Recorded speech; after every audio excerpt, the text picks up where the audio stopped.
Xbox's next update for their Android mobile app has been delayed indefinitely. Yeah, before we left for the holiday break, Xbox's Sarah Bond posted a tweet that said, "At Xbox, we want to offer players more choice on how and where they play, including being able to play and buy games directly from the Xbox app.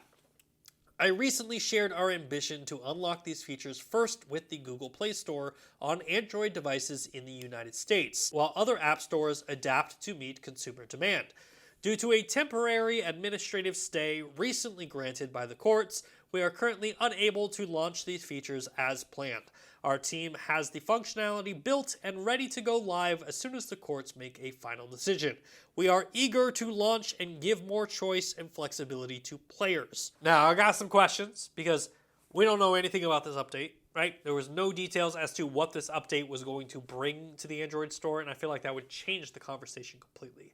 If I were to assume, I would say that based off of like Google shutting this down, it has to do with Xbox's you can play anywhere, right? Your Android market, your Android phone is now an Xbox. You can buy and play games there, which would make sense why Google's like, you're not doing this yet, Microsoft. Shut this down. Now, that being said, the Xbox faithful were pretty pissed about this, right? Conversations on Twitter of people saying, how could Google do this? Why is Google doing this? First, you kill Stadia, and now you try to take out Xbox? All right, I admit, that was me. I'm the one that tweeted that. But to Google's credit, they did respond back to Xbox by saying, Microsoft has always been able to offer their Android users the ability to play and purchase Xbox video games directly from their app. They've simply chosen not to. The court's order and rush to force its implementation threaten Google Play's ability to provide a safe and secure experience. Microsoft, like Epic, are ignoring these very real security concerns. We remain focused on supporting an ecosystem that works for everyone, not just the two largest gaming companies. Now, let's clear up the air here. Google's being a little cheeky here, okay? With them saying that they've always been able to, that's not a lie, right? Microsoft, any publisher out there, has always been able to post games on there to sell, right? You can sell anything through your app. The catch is Google's going to get a 30% catch, right? If you sell Halo Infinite on your Xbox app, Google would get 30% of that sale, which would cut into the market massively, which is why Microsoft doesn't want this. In fact, Epic Games CEO Tim Sweeney chimed in over on X by tweeting, "Google's statement is deceitful. Shame on them.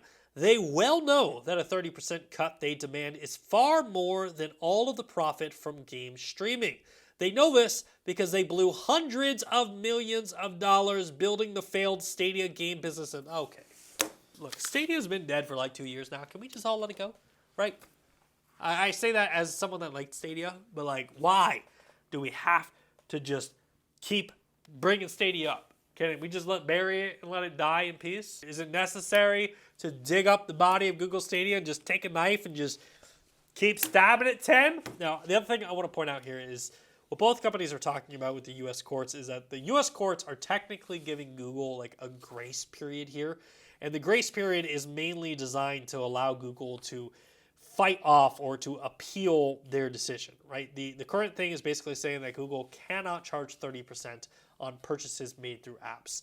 And the courts are giving them the ability to basically say, hey, here's why we don't think this is a good idea. Here is why we think 30% is fair. And let me tell you, you thought the pressure behind the Nintendo Switch was big? Let's talk about that lawyer. Because I would hate to be that lawyer who is working on that case to be like, this is why Google should make the additional 30%, because you are talking about a ton of money, and dare I say the most powerful company in the world really, really wants to win this case. But anyway, that's kind of where this story's at. We just have billion-dollar organizations fighting it out on social media like a bunch of catty teenagers. We'll definitely be paying close attention to this one and keeping you up to date, whether it's on this show or on the daily. Keep your eyes open for more.